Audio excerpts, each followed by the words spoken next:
words that tend to indicate either impliedly or expressly that the bill does not concern counties, because it does. And it was all agreed by both sides that this bill concerns counties, and from here it will go to the Senate. So if you had been here when Wandai was contributing, you wouldn't have raised that point of order.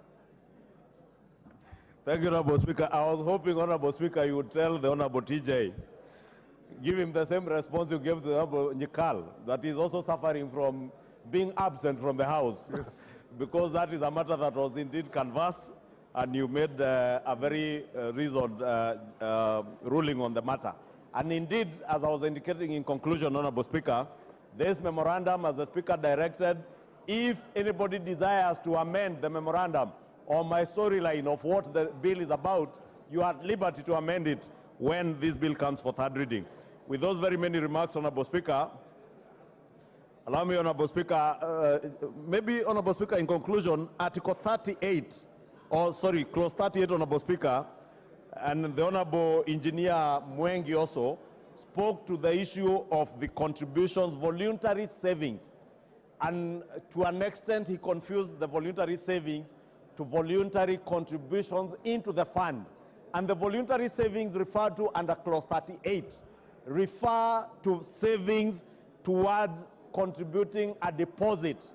And is a deposit that the Honorable Chair of the Finance Committee has very ably stated that the provision that was there for a 10% deposit, and I remember when the units in Nakuru County were in Bondeni, Nakuru, were advertised, Kenyans raised that particular question as to whether how many Kenyans will be able to afford 100,000 shillings, and that is what the chairman of the Finance Committee has indicated that they have proposed in their committee report during third reading to remove the provision for a 10% deposit, so that Kenyans, even what we do, Honorable Speaker, when you are getting into a rental house, you are required to raise a deposit of 2 months deposit and one month rent, or 1 month's deposit and 2 months rent, and you pay an equivalent of your 3 months deposit as your deposit, is probably something now with the removal of the 10% deposit that could be considered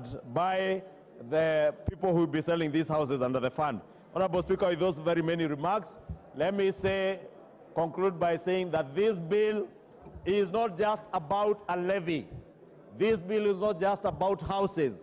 As I submitted when moving, this bill is about provision of jobs for millions of our youth who are languishing back in our constituencies without jobs. And plead with all of you to vote for this bill. And voting for this bill, honorable members, you'll be voting for jobs. I will wait to see, Honorable Speaker, how many of us here will vote against jobs for Kenyans, jobs for Kenyans, jobs for your constituencies. This bill is nothing other than about jobs, jobs, jobs, jobs, jobs, jobs for your constituencies. Vote for jobs.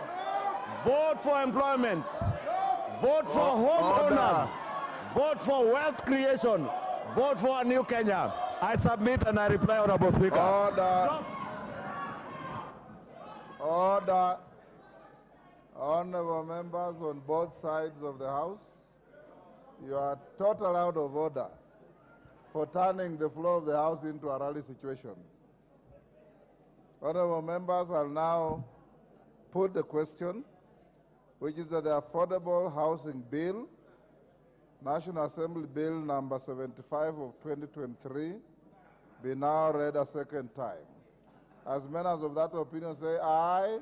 Aye. Will those of the contrary opinion say nay? Nay. The ayes have it.